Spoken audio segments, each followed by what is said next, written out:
Hello, this is Dr. Nuke again. Today I'll be discussing what used to be called the greenhouse effect. Now we call it global warming or climate change. I have here a paper, or actually a copy of a paper that I wrote at the end of my senior year of high school. And this was when I was a student just before I graduated from St. Johnsbury Academy in St. Johnsbury, Vermont, class of 1983. The title of this paper is The Greenhouse Effect, Global Heat Balance Problem, and Associated Alienation. The teacher gave me an A- for this paper, but in his comments written here in cursive, he expressed doubt about whether what was then called the greenhouse effect was a real thing. The paper itself is written in cursive. The teacher allowed that for this paper. Now, without a greenhouse effect, the Earth would be very cold. So we need somewhat of a greenhouse effect.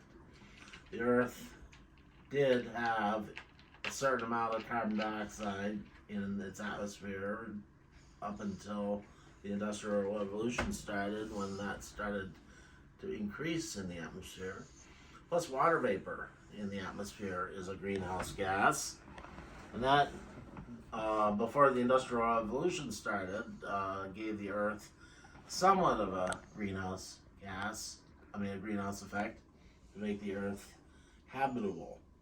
But what humans have been doing is pumping more and more carbon dioxide into the atmosphere, raising the concentration of carbon dioxide in the atmosphere significantly, and also there's other greenhouse gases like methane and chlorofluorocarbons that have been going into the atmosphere.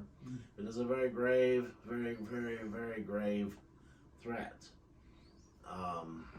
Not only could it cause sea level rise, but other changes as well, such as more frequent and more destructive storms, droughts, for example, as well. We're already seeing that. There's an interesting little thing in the Bible, a little known Bible quote. I don't even remember exactly where in the Bible it is, but one of the Gospels, there's a little snippet that says that the time will come, that is, when Jesus returns, when people are crying out against the seas rising against them. And we do expect to see sea level rise in the future, maybe as much as a meter by the end of sea level rise, or more by the end of the century, and then even more after the end of the century into the 22nd century and beyond.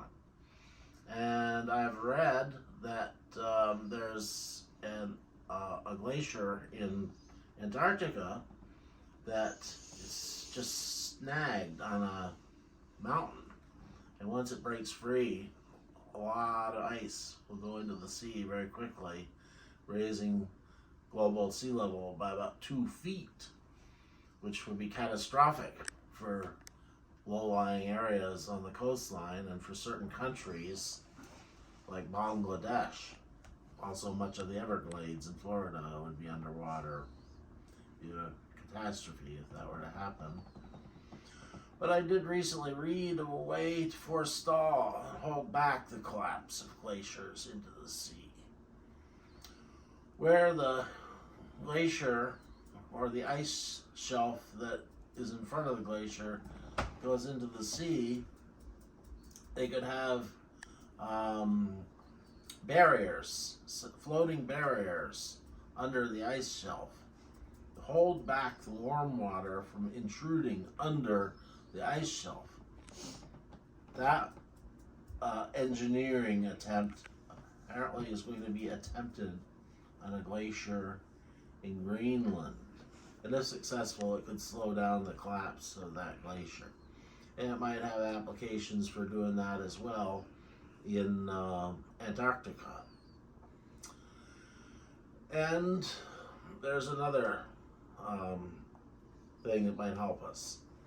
There are certain places on Earth where there are outcroppings of mantle rock, such as in the country of Oman on the Arabian Peninsula. It would be possible to take carbon from the atmosphere and chemically combine it with this rock, this mantle rock, and create carbonates that would be a sink for carbon dioxide from the atmosphere. And the calculations show that they could possibly take out all of the carbon dioxide from the atmosphere that has been put in the atmosphere since pre-industrial times. Maybe even 1 trillion tons of carbon could be removed from the atmosphere by that means. Now, we still have to pursue renewables to the utmost and pursue conservation to the utmost and other geoengineering that attempts might have to be made as well, such as building a mirror in space that would reflect sunlight or away from the Earth, keep sunlight from hitting the Earth. Maybe that could reduce the Earth's temperature a little bit.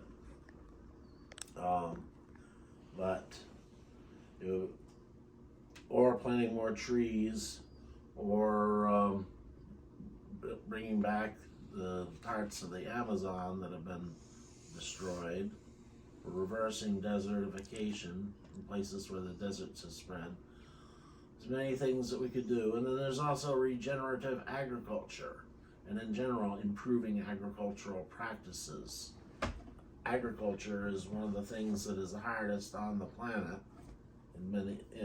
especially factory farming type agriculture like what we have in this country. It results in erosion and so on.